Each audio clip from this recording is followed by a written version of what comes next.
사랑하는 성도 여러분, 우리는 주님의 지상명령을 따라 우리의 일평생을 전도와 선교를 해야 할 책임과 권리를 갖고 있습니다.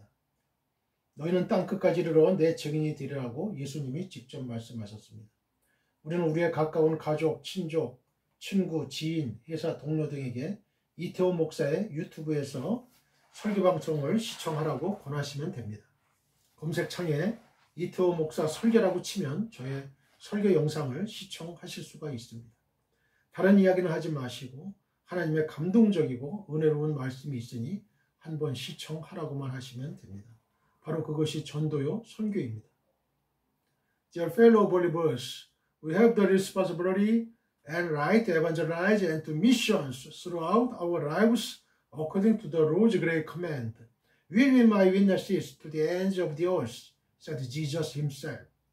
We can recommend our close family, relatives, friends, acquaintances, and company colleagues to watch Pastor Litteo's sermon broadcast on YouTube and Facebook. If you type Pastor Litteo's sermon in the search box, you can watch my sermon video.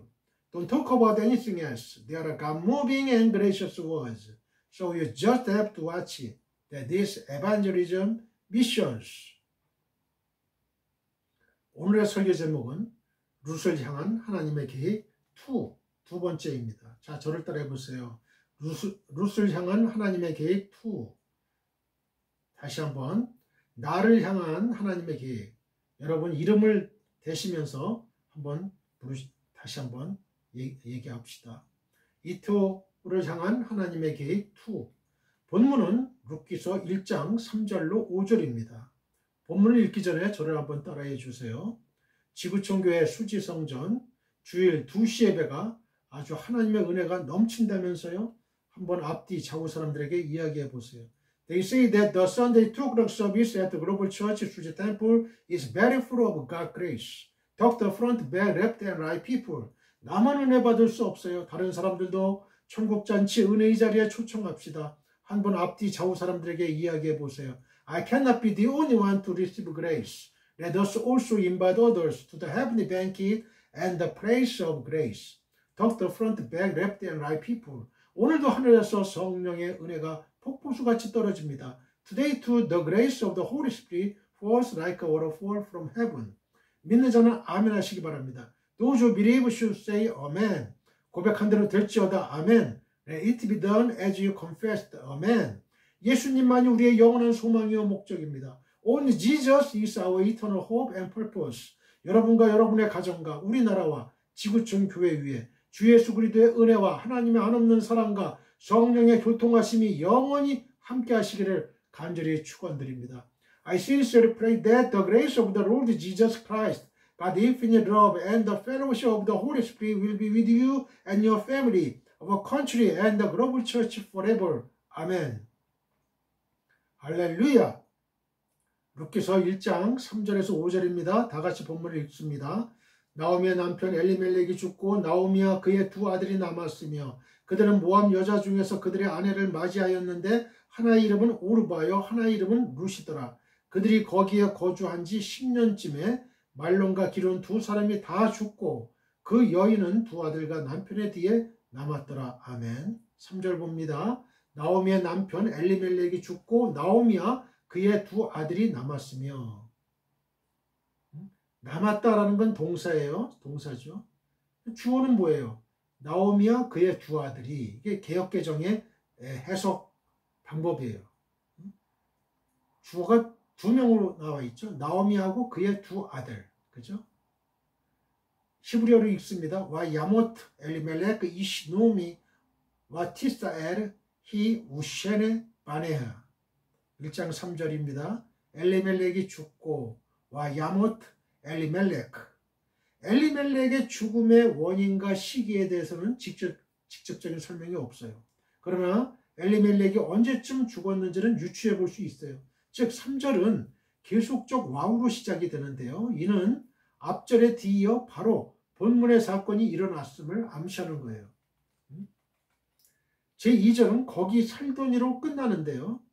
이것으로 보아 엘리멜렉은 그들이 모압 땅에 도착한 지 얼마 지나지 않아서 죽은 것으로 보여요. 엘리멜렉이 모압 땅에 들어가서 죽은 이유에 대해서 유대 후기의 랍비들은 엘리멜렉이 재물에 대한 탐욕으로 인해서 하나님께서 주신 고향 땅을 버렸기 때문에 하나님의 벌을 받은 것으로 설명하지만 문법적으로나 문맥의 전후 상황을 고려해 볼 때 이는 지지하기 힘든 설명이에요.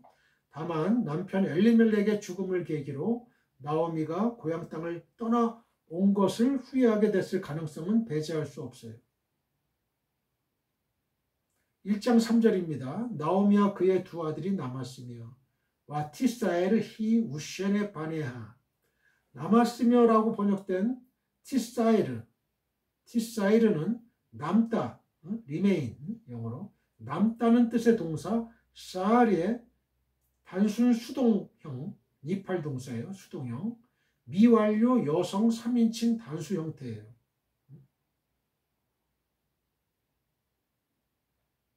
따라서 나오미와 그 두 아들을 주어로 번역한 한글 개역 성경의 번역은 적합하지가 않아요.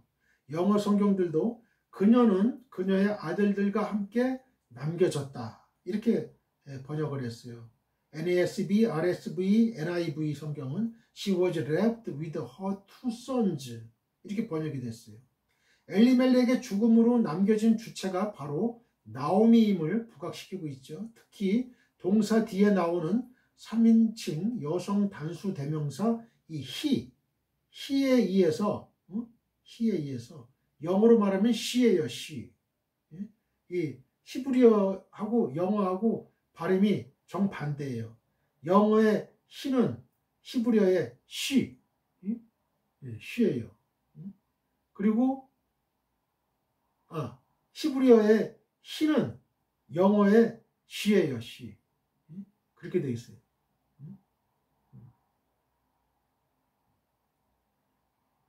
그리고 히브리어의 she는 영어의 he야. he. 남성 3인칭 단수 이렇게 되어 있어요. 그러니까 여기서 이 동사 뒤에 나오는 3인칭 여성 단수 대명사 이 he에 의해서 다시 한번 주어가 독립적으로 언급되는 것도 원어 성경이 나오미를 매우 강조하고 있음을 잘 보여주고 있어요.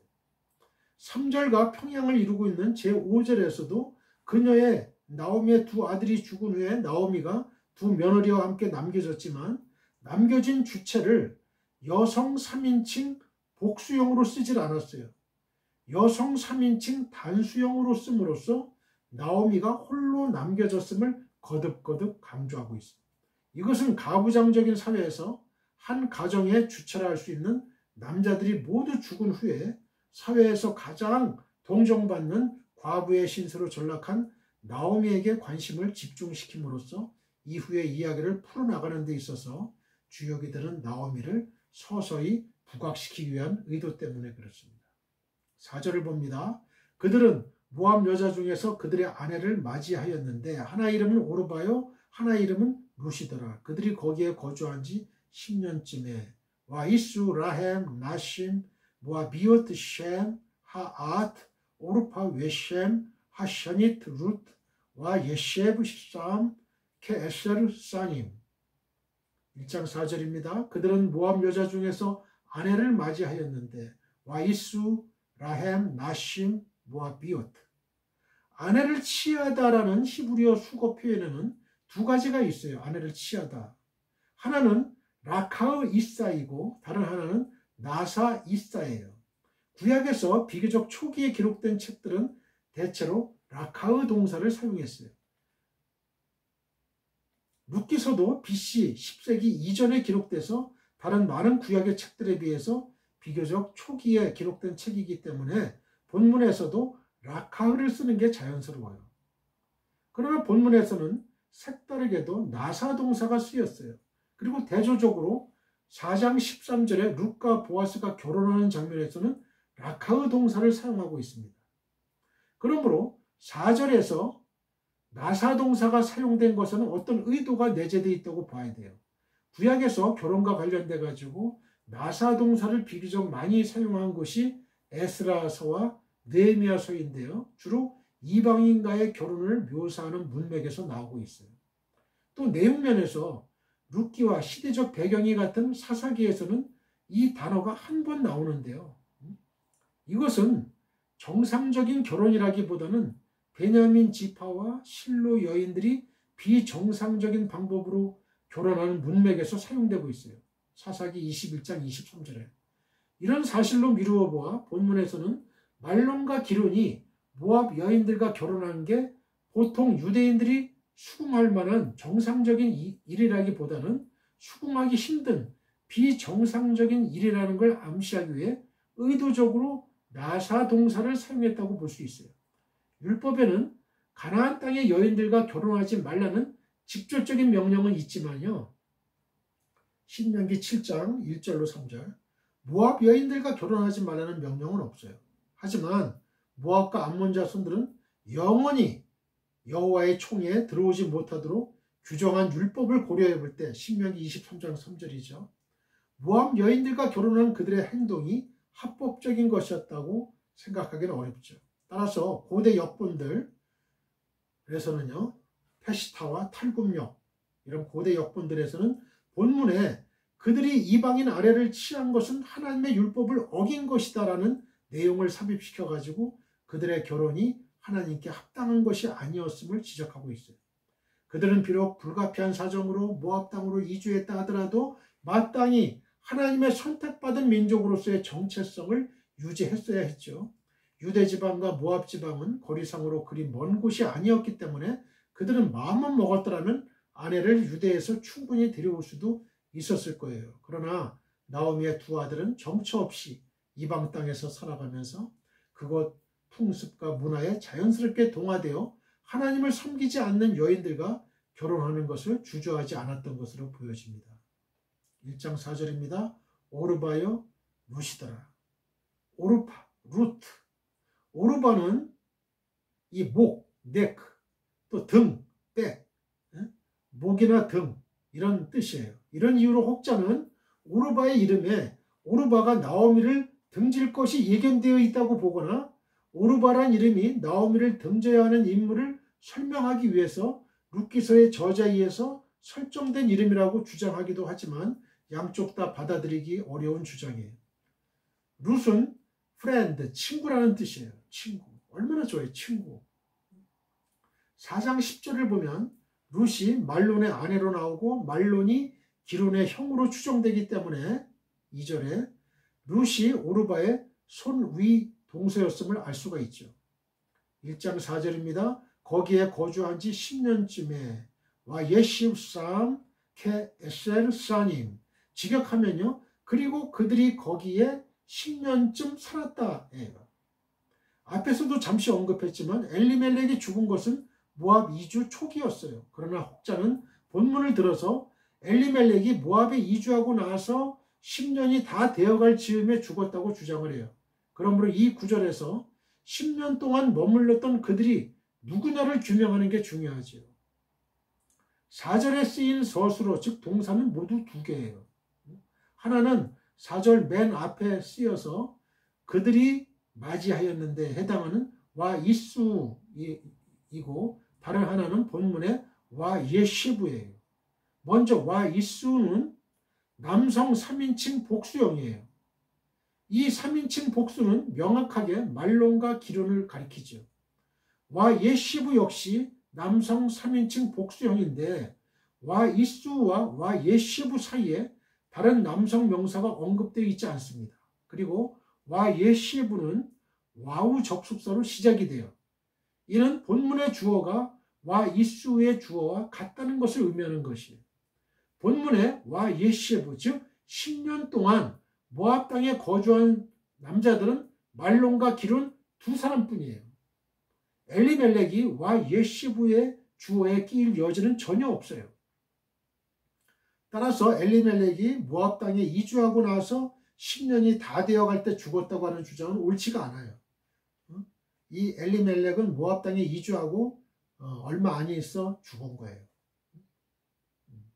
여기 10년이 다 되어갈 때 주어는 말론과 기론이에요. 두 사람이에요. 교회를 떠나서는 온전한 신앙을 유지하기가 어렵습니다. 자, 저를 따라해 보세요. 교회를 떠나서는 온전한 신앙을 유지하기가 어렵다.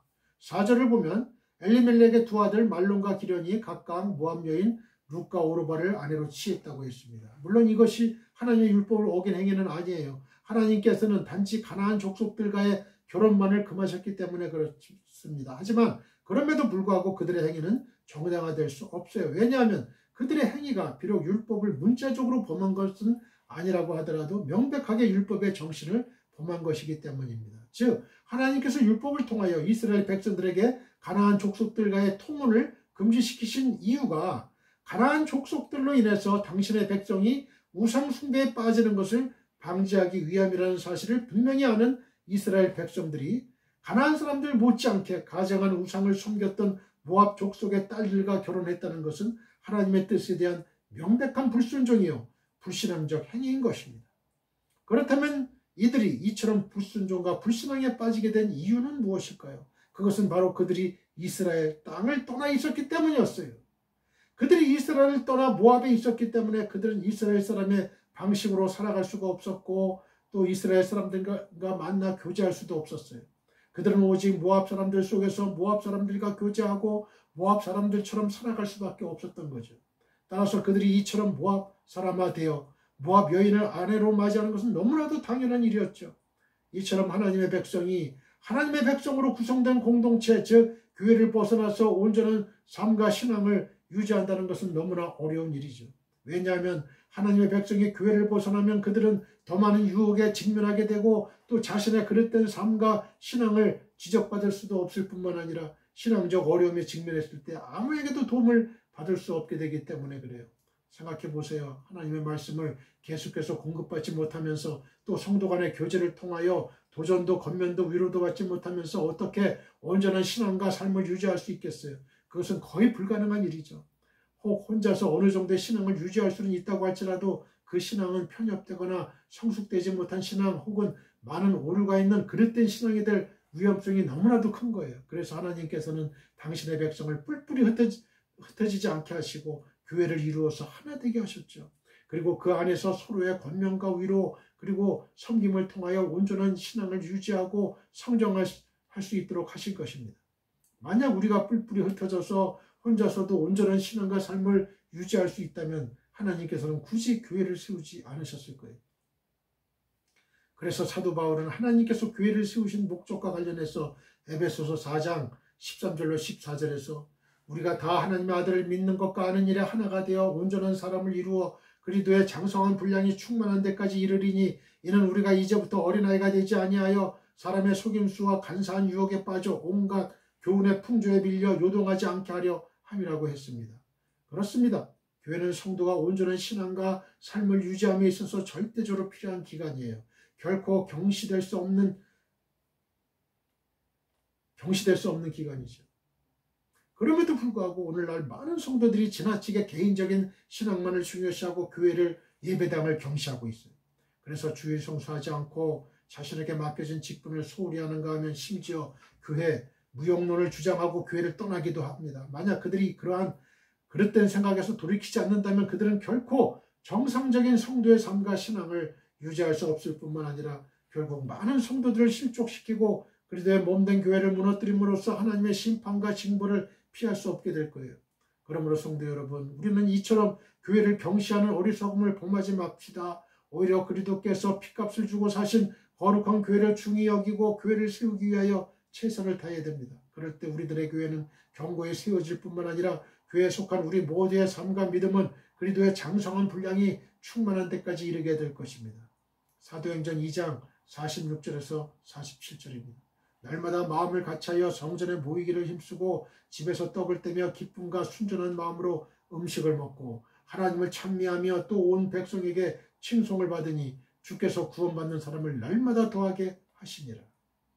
저는 교회에서 예배 끝나고 나서 기쁨과 순전한 마음으로 음식을 먹었으면 좋겠어요.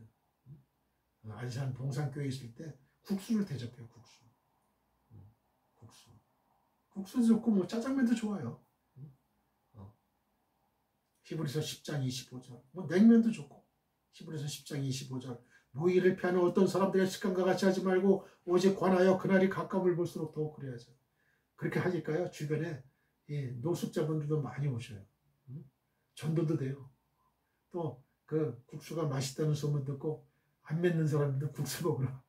그러면서 전도가 되는 거예요. 예배당 마당들을 밟고 이게 참 중요하거든요. 좀 그랬으면 좋겠어요. 좀 베풀고. 5절을 봅니다. 말론과 기론 두 사람이 다 죽고 그 여인은 두 아들과 남편의 뒤에 남았더라. 와 야무투 감 셔네 마홀론 웨 킬리온 와 티사엘 하이사 미세네 엘라데하 우 메이상 1장 5절입니다. 그 여인은 두 아들과 남편의 뒤에 남았더라. 와 티사엘 하이사 미세네 엘라데하 우 메이상 직역하면 그리고 그 여자는 그녀의 두 아이들로부터 그리고 그녀의 남편으로부터 남겨졌다입니다. 여기서 뒤에 남았더라로 번역된 티사에르는 사르의 단순 수동형, 니팔형, 미완료, 여성 3인칭 단수예요. 그 자체로도 그녀는 남겨졌다라는 뜻을 내포하고 있어요. 수동형이에요. 수동형. 그러나 그 뒤에 다시 주어로 그 여자란 뜻이 있는 여성 단수명사 하이스다를 써줌으로써 나오미를 강조하고 있습니다. 뿐만 아니라 아이들과 남편을 의미하는 옐레디의 복수 연계형과 이시디에 각각 3인칭 여성 소유격 전미어 하를 덧붙여 줌으로써 그녀의 아이들과 그녀의 남편인 것을 거듭 강조하고 있습니다. 이제 5절을 통해 3절에서 서서히 암시되기 시작했던 즉 이야기의 중심이 엘리멜렉과 말론 기론에서 나옴이라는 한 여자에게로 옮겨지고 있음이 더욱 명확해져 가고 있습니다. 한글 개역 성경에는 아들로 번역된 옐라데아는 한 여인의 비참한 심정을 그대로 드러내주고 있는 표현이에요.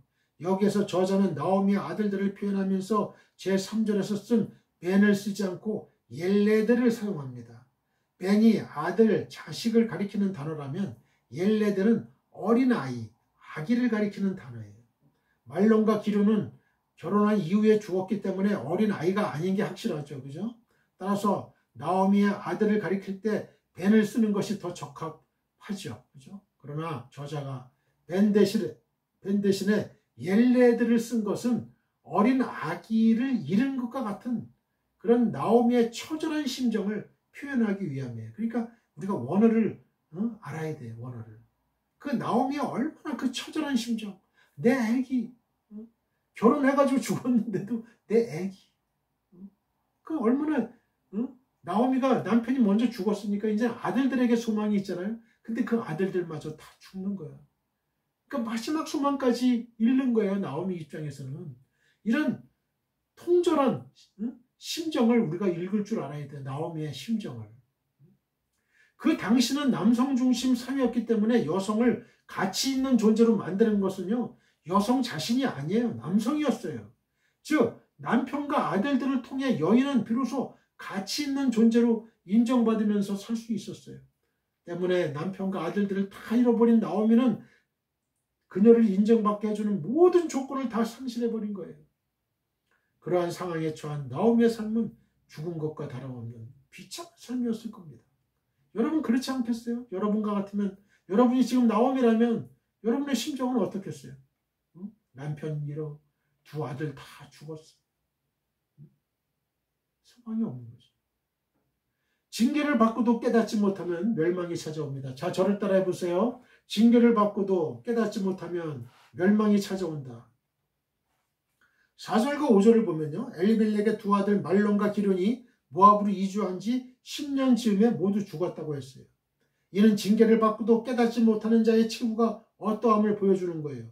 즉 그들은 그들의 아버지 엘리멜렉이 하나님의 징계를 받고 회개하기는커녕 오히려 그 징계를 피해서 하나님께서 기업으로 주신 땅을 버리고 모압으로 이주하였다가 결국 죽음에 이르는 더욱 큰 징계를 받은 사실을 목도했음에도 불구하고요.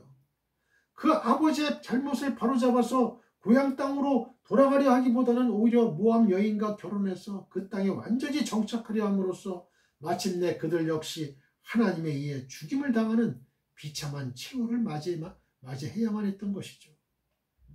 이처럼 징계를 받고도 깨달아 돌이키지 못하는 자는 결국 멸망을 당할 수밖에 없다는 거예요. 징계가 바로 하나님께서 은혜로 주신 회개와 회복의 기회라는 사실을 깨닫지 못하고 더욱 악하여져서 하나님을 대항하는 자들은 결코 멸망을 피할 수가 없는 거예요. 여러분, 우리가 삶을 살아가면서 하나님이 주시는 징계가 있습니다. 우리가 하나님의 뜻대로 살지 않고 세상으로 돈을 쫓아 따라가고 명예를 쫓아 따라가고 권세와 권력을 따라 갈 때 하나님의 길하고 먼 그쪽으로 가려고 할 때 하나님은 우리에게 징계를 주십니다. 해초를 드십니다. 그럴 때 이게 하나님이 나를 사랑해서 빨리 회개를 하고 빨리 하나님께로 돌아오라는 하나의 사인이구나. 이렇게 빨리 깨닫고 가야지. 깨닫지 못하면 결국은 멸망에 이르게 되는 것이죠. 여러분, 우리가 이제 그 TV 뉴스나 이런 거 보면 알잖아요. 알잖아. 이성균이란 아주 인류 배우, 나의 아저씨, 기생충, 그 얼마나 참 좋은 영화의 주인공이었어요.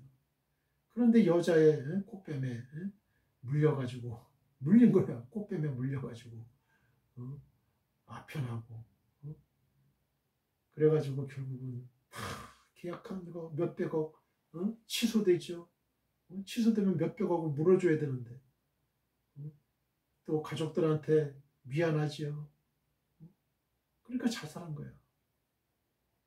여러분, 정치인들도 어떻습니까?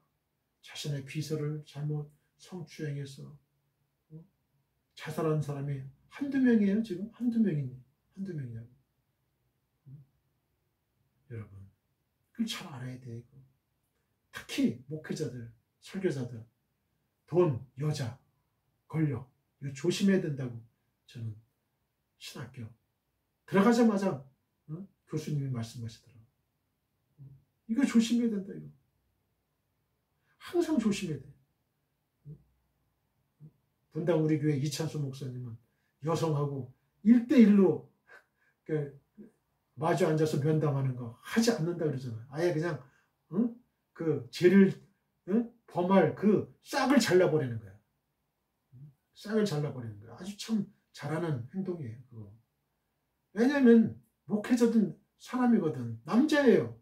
남성과 여성이 1대1로 만나면 무슨 일이 벌어질지 모르는 거죠. 모르는 거예요, 그거. 여러분.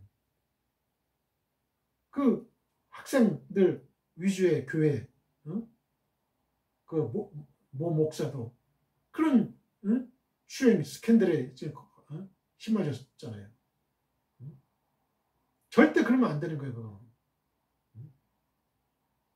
여기에서 자유할 사람은 아무도 없어요. 이 전 지구촌에 서 자유할 사람이 한 명도 없다는 거예요. 한 명도 없어. 꼭 2사람, 3사람 대동해서 신방도 가고 상담도 하고 해야 돼. 끝까지 이스라엘 백성들을 놓아주지 않으려 했던 애국왕 바로를 보십시오. 그는 하나님께 10번이나 징계를 받았음에도 불구하고 자신의 잘못을 뉘우치고 회개하여 하나님을 섬기려 하기보다는 오히려 더욱 악해져서 자신의 손에서 놓아보냈던 이스라엘 백성들을 하나님의 손에서 다시 찾으려 했다가 결국 그의 군대가 홍해에 수장되는 비극을 맛봐야만 했죠. 출애굽기 14장 1절로 31절. 또 하나님의 계속되는 징계와 선지자들을 통한 권고에도 불구하고 끝까지 돌이키지 못하고 계속해서 악을 행했던 이스라엘 백성들은 어떻게 되었습니까? 그들 역시 아수르와 바벨론에 의해 철저하게 멸망당할 수밖에 없었어요. 왕하 13장 7절로 23절, 예레미야 32장 26절로 35절. 그래서 남유다는 BC 586년에 바벨론에 의해서 망했고요. 북이스라엘은 아수르에 의해서 BC 722년에 망했잖아요. 어디 이들 뿐이겠어요? 오늘 하나님께서 이 악한 세대를 향해 주시는 전쟁과 기근과 질병의 징계에도 불구하고 하나님께로 돌아오지 않는 모든 자들도 마침내 영원한 멸망에 이르게 되고야 말 것입니다. 그러므로 성도 여러분 주위에 전쟁이 있습니까? 기근이 있습니까? 질병이 있습니까? 지진이 있습니까? 살펴봐야 돼요. 말쓰지 말이에요. 그리고 여러분 인생에 질병이 있습니까? 고통이 있습니까? 살펴봐야 돼요. 내가 무슨 하나님께 죄를 회개할 뭐가 있나? 나를 돌아봐야 돼요. 내가 하나님께로 돌아가지 못할 어떤 게 있나? 그러므로 성도 여러분, 하나님께 범죄해서 징계를 받을 때 그것을 경히 여기면 안 돼요. 오히려 하나님의 징계를 귀중히 여기고 회개와 회복의 기회로 삼을 뿐만 아니라 그 징계를 통하여 여러분의 삶을 더욱 성결케 하시기를 바랍니다. 그럴 때 우리는 결코 멸망치 않을 것이고 오히려 하나님께 더욱 큰 은혜와 복을 받아 누리게 될 거예요. 우리가 죄를 짓는 건 정열이 왕성한 젊은 사람들만 죄를 짓는 게 아니에요. 나이가 들었어도 죄를 짓는 건 똑같은 거예요. 똑같아. 다 음욕을 품을 수 있고 더 악한 생각을 할 수가 있는 거예요. 욕심을 부릴 수가 있고 그러면 안 되는 거죠. 깨끗해야 돼요. 사람은요 정직해야 돼요. 그 다음에 근면 성실해야 돼요. 그리고 하나님과 사람 앞에서 정직해야 되고 하나님과 사람 앞에서 근면 성실해야 돼요. 그 다음에 정의감이 투출해야 돼요. 의로워야 돼요. 하나님 앞에서. 그래서 뇌물을 받고 구분 판결을 하면 안 돼요. 절대로. 우리는 의를 추구하는 사람이에요. 정의.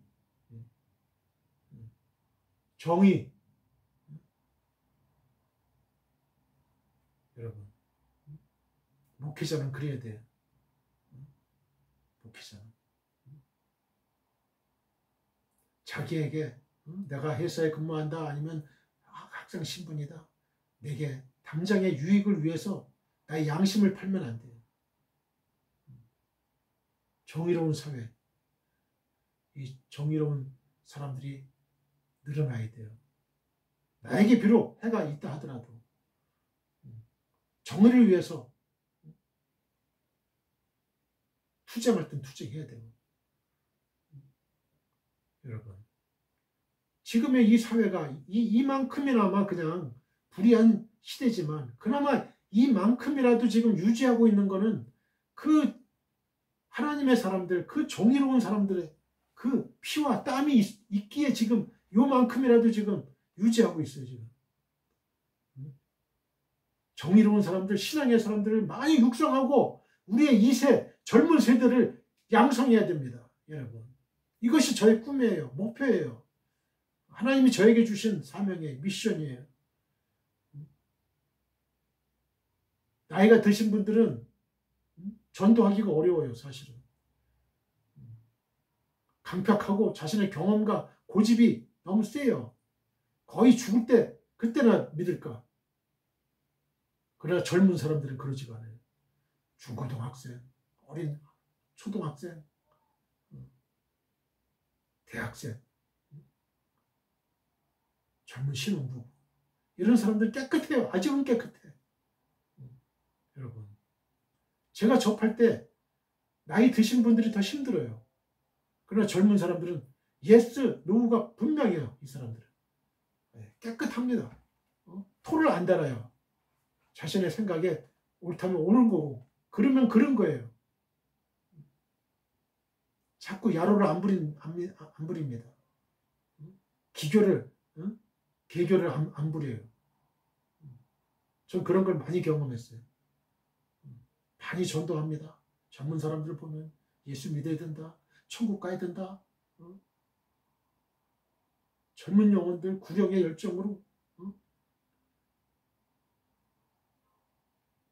여러분이 사시는 동네마다 예수를 전하세요. 가까운 데서부터. 그럴 때 우리의 동네가 천국이 되는 거예요. 작은 예수들을 만드는 거예요. 복음화 100%. 내가 사는 동네는 내가 책임진다. 복음화 100%. 예수 안 믿고는 못 베기는 그런 동네가 되어야 되는 거예요. 지역사를 위해서 교회는 존재해야 되는 거예요. 지역 주민들을 위해서. 욥기서 5장 17절입니다. 볼지어다 하나님께 징계받는 자에게는 복이 있나니 그런즉 너는 전능자의 징계를 없인 여기지 말라.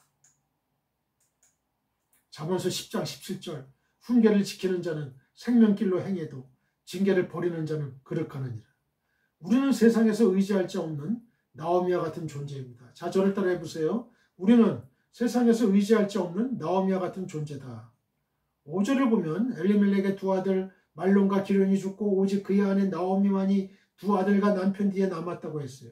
즉 나오미는 세상에서 아무도 의지할 자 없이 홀로 남게 된 거죠. 비록 두 며느리가 그녀에게 남아있기는 했지만 아들들이 없는 상황에서 오직 자기 자신만을 위하여 그들을 계속 잡아둔다는 것은 나오미로서는 도저히 할 수 없는 일이었어요. 그러므로 이제 나오미는 남은 여생 동안 홀로 아무런 소망도 없이 무의미하고 무가치한 시간들을 고통스럽게 흘려보내야만 했어요. 아마도 누군가가 그녀의 이런 처지를 알게 된다면 그는 혀를 차며 그녀를 동정하게 될 것입니다. 여러분도 이런 나오미와 같은 이런 동정의 처지, 이런 처지가 있지 않습니까? 아무런 소망이 없어요. 나에게는. 그럴 때 하나님 말씀을 읽어야 돼. 이 말씀을 떠올리시라고요. 어떤 이는 한순간에 이처럼 비참한 신세로 전락해버린 그녀를 인하여 눈물 짓기도 할 거예요. 하지만 만약 그들이 그렇게 한다면 그것은 그들의 착각으로 인한 오만이에요. 왜냐하면 단지 나오미뿐만 아니라 그들 자신도 세상에 아무도 의지할 수 없는 불쌍한 존재이기 때문에 그렇습니다. 인간은 누구나가 이 땅에 태어나는 순간부터 아무도 의지할 수 없는 나오미 같은 존재예요. 비록 사랑을 나눌 가족이 있고 친지가 곁에 있다고는 하지만 그들 역시 진정으로 의지할 자는 되지 못해요. 아무리 가까운 사이일지라도 심지어 피를 나눈 가족이라고 할지라도 나의 마음을 완전히 이해하고 나의 문제를 자기 문제처럼 여겨서 해결해 주지는 못하는 법이에요. 다윗의 생을 보세요.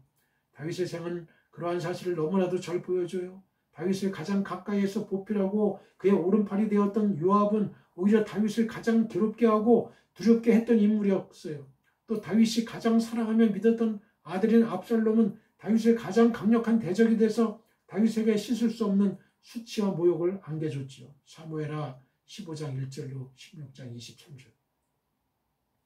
즉 다윗은 비록 많은 신복이 있었고 또 많은 아들들이 있었지만 항상 아무도 의지할 수 없는 외로운 인생을 살아야만 했던 거죠. 그래서 그는 시편 57편 4절에서 내 영혼이 사자들 가운데서 살며 내가 불사르는 자들 중에 누웠으니 곧 사람의 아들들 중에라. 그들의 이는 창과 화살이요 그들의 혀는 날카로운 칼 같도다라는 한탄을 할 수밖에 없었던 것입니다. 과연 우리 중에 누가 이것은 다윗만의 한탄이요 나와는 무관하다고 말할 수가 있겠어요? 나와 여러분 그리고 이 땅을 살아가는 모든 자들은 결코 이와 같은 한탄을 남의 이야기로 돌릴 수 없는 의지할 자 없는 자들인 것입니다. 그렇다면 우리는 어떻게 해야 과연 이 아무도 의지할 자 없는 나오미와 같은 삶에서 벗어날 수 있을까요? 오직 하나님을 만나야만 합니다. 우리의 진정한 위로자가 되시고 또한 공급자가 되시는 하나님을 만나 하나님과 동행하는 것만이 이 외롭고 고통스러운 삶에서 벗어날 수 있는 길이에요. 하나님을 만나지 않는 한 우리는 그 어디에서도 참된 위로와 안식을 얻을 수가 없어요. 다윗은 시편 62편 5절로 6절에서 분명하게 고백합니다. 나의 영혼아 잠잠히 하나님만 바라라. 물은 나의 소망이 그로부터 나오는도다. 오직 그만이 나의 반석이시오 나의 구원이시오 나의 요새이시니 내가 흔들리지 아니하리로다. 아멘. 할렐루야. 그러므로 성도 여러분, 우리는 세상에서 인생을 의지하는 자들이 되지 맙시다. 만약 우리가 이 땅에서 인생을 의지하게 된다면 우리는 결국 그들로 인하여 실망과 낭패를 당하게 되고야 말 것입니다. 우리는 오직 하나님만을 의지하는 자들이 됩시다. 그것만이 우리가 나오미처럼 의지할 수 없는 고독한 삶에서 벗어나 참된 위로와 안식을 누리며 살아갈 수 있는 유일한 길입니다. 시편 10편 14절을 봅니다. 주께서는 보셨나이다. 주는 재앙과 원한을 감찰하시고 주의 손으로 갚으려 하시오니 외로운 자가 주를 의지하나이다. 주는 벌써부터 고아를 도우시는 이시니이다. 시편 38편 11절 내가 사랑하는 자와 내 친구들이 내 상처를 멀리하고 내 친척들도 멀리 섰나이다. 내 친구들과 내 사랑하는 자들이 내 친척들이 멀리 섰다는 얘기예요. 내 상처를 멀리합니다. 내 상처를 자기들의 상처로 받아들이지 않아요. 사랑하는 성도 여러분, 엘리멜렉은 하나님께서 흉년이라는 징계를 내리셨을 때 그 징계를 피해서 가족들을 이끌고 모압 땅으로 이주했습니다. 즉 징계를 받고 자신의 삶을 고쳐서 하나님과 화평하려고 하기보다는 오히려 하나님과 불화할지라도 어떻게든지 징계를 피해보려고만 했던 거예요. 그 결과 그와 그의 가족들은 이스라엘에 임한 흉년보다도 더욱더 가혹한 시련과 고통을 당하고 마침내 비참한 신세가 될 수밖에 없었어요. 이처럼 하나님께 징계를 받을지라도 하나님과 화평하는 것이 세상적인 방법으로 징계를 피하고 하나님과 불화하는 것보다 훨씬 더 안전한 것입니다. 만약 우리가 하나님의 징계를 겸손히 받고 우리의 죄악에서 돌이킨다면 하나님께서는 우리에게 더욱 풍성한 은혜와 복을 내려주실 것입니다. 할렐루야. 그러나 우리가 하나님의 징계를 받지 않고 피하려고 한다면 하나님께서는 우리를 긍휼히 여기지 않으시고 우리의 죄악대로 심판하실 것입니다. 그러므로 성도 여러분, 우리는 결코 하나님의 징계를 피하려 하지 맙시다. 오히려 그 징계를 받을 때에 감사하고 우리의 죄악된 삶에서 돌이키는 자들이 됩시다. 바로 그것이 우리가 하나님과 화목하는 길이요 또한 가장 안전하게 우리의 구원을 지키는 일입니다. 오직 하나님의 징계를 통하여 죄를 뉘우침으로 항상 하나님과 화목한 중에 복받는 삶을 살아가는 저와 여러분 모두가 되시기를 주님의 이름으로 간절히 소원합니다. 아멘. 우리 모두 하나님 아버지께 기도드립시다. 하늘에 계신 나의 아버지시여, 주의 소녀님께서 오늘 이 방송을 시청하는 설교를 들은 지구촌 교회의 모든 성도님들에게 믿음의 복을 주옵소서. 교회를 떠나서는 온전한 신앙을 유지하기가 어렵습니다. 징계를 받고도 깨닫지 못하면 멸망이 찾아옵니다. 우리는 세상에서 의지할 수 없는 나오미와 같은 존재입니다. 우리는 오직 하나님만을 의지하는 자들이 되게 하옵소서. 우리는 결코 하나님의 징계를 피하려 하지 말게 하소서. 오히려 그 징계를 받을 때에 감사하고 우리의 제약된 삶에서 돌이키는 자들이 되게 하시옵소서. 예수님의 거룩하신 이름으로 기도드립니다. 아멘. 지금은 우리 주 예수 그리스도의 은혜와 하나님 아버지의 극진하신 사랑과 성령의 감화감동 교통 역사하심이 지금 이 방송 예배에 참여하고 있는 모든 지구촌에 있는 성도님들과 그 가정과 직장과 사업장과 우리의 민족과 나라와 한국교회와 세계교회와 우리 사랑 선교회 위에 영원히 함께하기를 축원하옵나이다. 아멘.